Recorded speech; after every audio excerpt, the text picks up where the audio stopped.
Hello everyone, আসসালামু আলাইকুম। আমরা চাচ্ছি যে বিভিন্ন ধরনের কর্পোরেট সেকশনে কি ধরনের প্রবলেমগুলো হয়। আপনারা যেন অনেকে বলে থাকেন যে আসলে কর্পোরেট এইচআর এর কাজগুলো কতটুকু, আর এইচআর ঠিক কতটুকু কাজ করে থাকে, ওদের কি কাজ।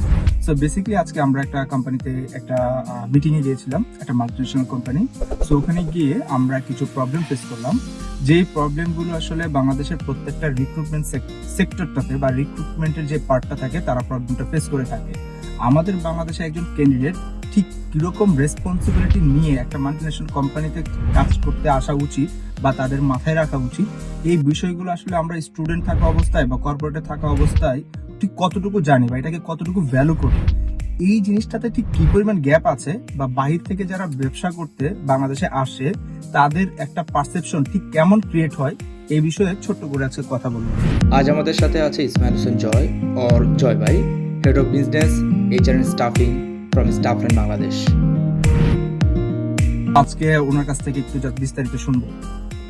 সো জয় ভাই, আজকে যে একটা স্টোরি আপনি শেয়ার করবেন, বা আজকে যে ঘটনাটা ঘটলো ওরা আপনার সাথে যে শেয়ার করছিল যে বিষয়টা নিয়ে, এটা নিয়ে যদি একটু বলতেন। আচ্ছা, ধন্যবাদ ইসরাফিল। বেসিক্যালি তো তুমি তো আমার সাথে মিটিং এ ছিলে, আজকে দেখলাম কি অবস্থা। সো বেসিক্যালি হচ্ছে যে আজকে আমাদের একটা মিটিং ছিল, এটা হচ্ছে আপনার গ্লোবাল একটা সোর্সিং কোম্পানি বাংলাদেশ, উত্তরাখণ্ডের অফিস, তাদের আপনার তাদের 70টা দেশে এই মুহূর্তে অপারেশন আছে। তো ওখানে যখন আজকে কান্ট্রি ম্যানেজারের সাথে কথা বলতেছিলাম, পাশাপাশি যে রিক্রুটমেন্ট হেড ছিল, আমাদের একটা ডিফারেন্ট অভিজ্ঞতা হলো, যেটা আমাদের রেগুলার হয়। তো আমি চিন্তা করলাম যে এইটা কেন আসলে শেয়ার না করলেই নয়, বেসিক্যালি রাইট। সো এটা আমরা শেয়ার করতে যাচ্ছি আপনাদের সাথে। তো নাম্বার ওয়ান যেটা হচ্ছে যে আজকে কান্ট্রি ম্যানেজারের সাথে যখন দেখা করলো, রাইট, উনি আমাদেরকে তার একটা ঘটনা বললো।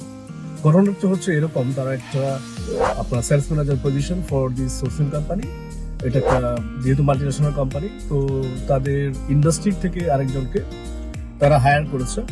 সো হায়ারিং বলতে হচ্ছে যে তাকে অফার দিয়েছে এবং সে অ্যাকসেপ্ট করেছে। তার জয়েনিং হচ্ছে আপনার এই জানুয়ারি মাসে ছিল আর কি, জানুয়ারি মাসের 1 তারিখে ছিল। কিন্তু ওই লোক কি করেছে, সেটা তার অফার সেল করে দিছে তার ইন্টারনালি, যেটা একটা রেগুলারলি অনেকেই হয়তো বা করে, যেটা এটা নিয়ে কেউ কথা বলে না।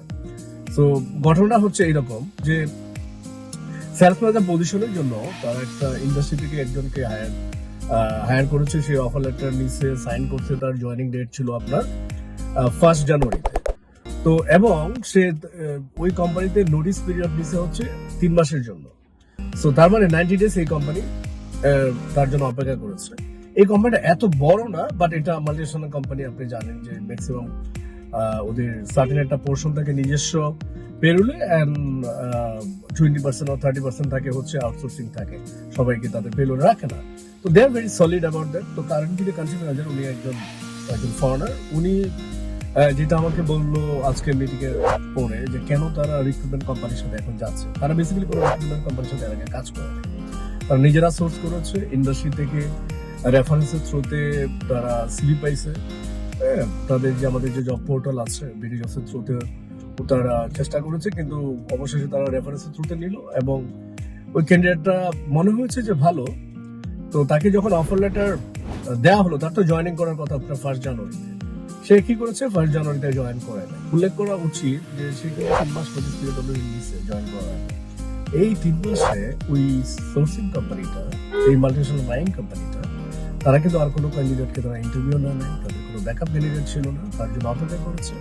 আর ওই যে ভদ্রলোক যিনি আপনার অফার লেটার নিয়েছে, তিনি 1 তারিখে জয়েন করে নাই, না করে বলছে তার বাবা অসুস্থ এবং বিভিন্ন কিছু আপনার বাহানা, ইভেন সে ফোনে টেক্সটে কমিউনিকেশন করেছে, মোবাইল কোনো মেল কমিউনিকেশন করে নাই। তারাও আসলে আপনি জানেন তো যে ফরেনাররা নরমালি তারা একটু দে আর ভেরি ওপেন কমিউনিকেশন করে এবং তারা ট্রাস্ট করে মানুষকে, রাইট, এমপ্লয়ি ওরিয়েন্টেড। হ্যাঁ। সো কান্ট্রি ম্যানেজার খুব দুঃখ নিয়ে আছে কথাটা বলছিল যে সে জয়েন করে নেয়। পরে তারা একটু ব্যাকগ্রাউন্ড চেক করলো, লিঙ্কডিনে গিয়ে ওই যে রেসপেক্টিভ এইচআরের সাথে কথা বললো। তো তাকে না জানে দেখলো যে আসলে সে যে রিজাইন দিয়েছে এটা টোটালি একটা ভুয়া, আসলে কোনো রিজাইন দেয় নাই। দ্বিতীয় কথা হচ্ছে যে এখান থেকে যে সে অফার লেটারটা পাইছে, এটা তার কোম্পানিকে শো করতে করে তার স্যালারিটা বাড়ায়, কাইন্ড অফ বলতে পারে এটাকে আমরা যে অফার লেটার সেলিং, রাইট।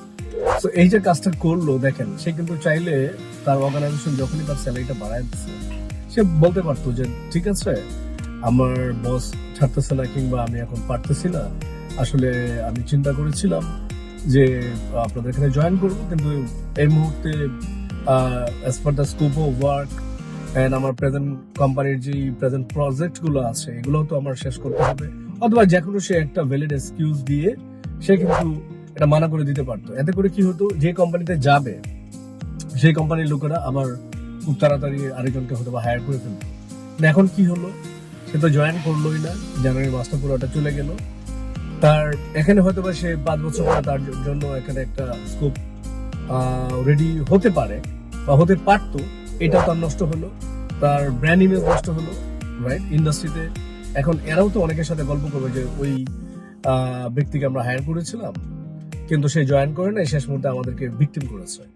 তো এইটা আসলে আমরা কিভাবে সলভ করতে পারি?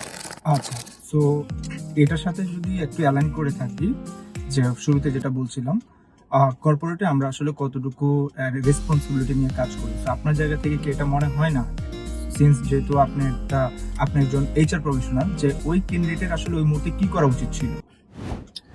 শুরুতেই হচ্ছে যখনই দেখতেছে যে তার প্রেজেন্ট কোম্পানি থেকে তাকে ছাড়তেছে না, রাইট? প্রথম কথা হচ্ছে সে যে বোয়া যে সাইন করছে, সে যে দেখাইছে যেটা সাইন করছে তার প্রেজেন্ট এমপ্লয়ারের কাছ থেকে, কারণ একটা এমপ্লয়ি জয়েন না করলে তো তার ব্যাকগ্রাউন্ড এভাবে চেক করা যায় না, রাইট? তো এটা তার করা উচিত হয় নাই। দ্বিতীয় কথা হচ্ছে যে সে ঠিক আছে, সে যেহেতু পারবে না জয়েন করতে, তার ইনস্ট্যান্টলি এই কোম্পানিকে জানানো দরকার ছিল যে না ফাইন আমি জয়েন করতে পারতেছি না, আপনারা অন্য কাউকে দেখেন, রাইট? এবং একটা অ্যাপোলজিস একটা মেল দিয়ে দিলে সবচেয়ে ভালো হতো, এতে করে ওরাও বুঝতো যে না ঠিক আছে ফাইন, সে তার প্রফেশনালিজম রক্ষা করেছে। এবং নেক্সটে যেটা হতো যে তার জন্য আরো অপরচুনিটিসটা ওপেন থাকতো এবং ইন্ডাস্ট্রিতে তার রেপুটেশনটা খারাপ হতো না। সে হয়তো বা ভাবতেছে এটা কিছু হবে না, কিন্তু না, এটা কিন্তু একটা দাগ থেকে যাবে।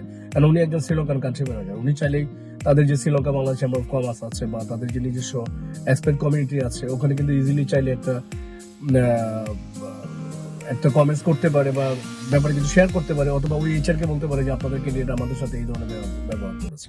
আচ্ছা, সো যদি আমি আরেকটা প্রসঙ্গে আসি, যে এই ক্ষেত্রে দেখা যায় কি যে কোম্পানিতে যারা এইচআর সেক্টরে থাকে তারা যখন একজনকে রিক্রুট করে তাদের লাইন ম্যানেজারকে এটা ইনফর্ম করতে হয়। সো যেহেতু সে 3টা মাস অপেক্ষা করানোর পরেও কোম্পানিতে জয়েন করেনি, এই ক্ষেত্রে কি ওনাদের পার্সোনাল কেপিআই তে ইম্প্যাক্ট পড়ে কিনা?